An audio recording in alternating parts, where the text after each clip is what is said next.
gagawin natin ang famous na bike check.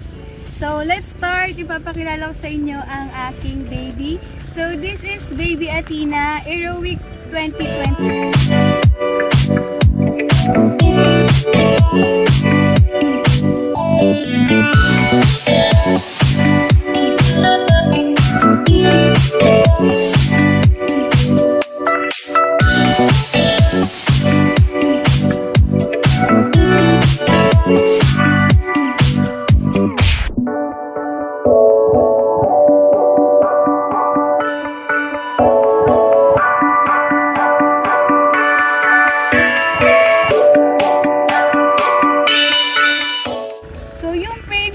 Made of 6061 aluminum alloy, and tinatawag din siyang Aeroic Super Light Bicycle.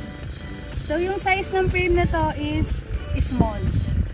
So sunod naman natin is yung ating drivetrain. Ang RD natin is Shimano Acera, and then ang FD natin is Shimano Tourney. Ito is merong 3x8 speed.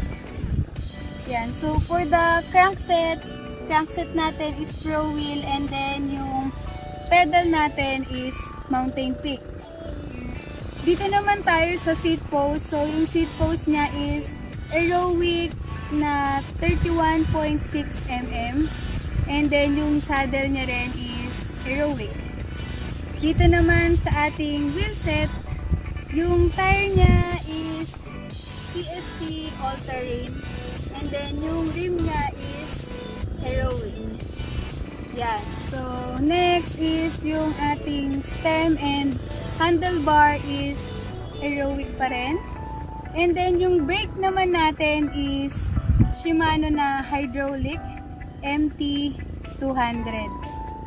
And then, next is yung ating fork. So, yung fork natin is Aeroic suspension.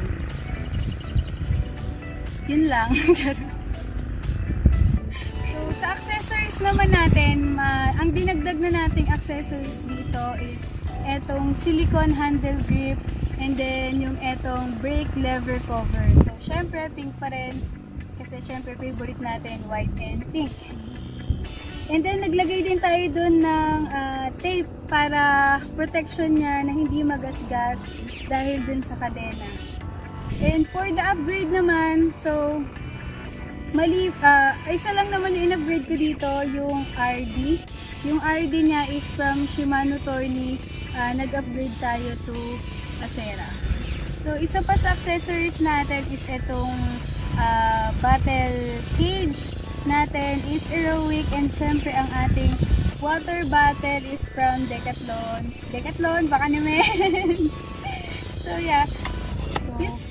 Yun lang for our bike check, and thank you for watching, and please don't forget to subscribe para naman maisama ko kayo sa aking mga next ride kasama ang aking baby.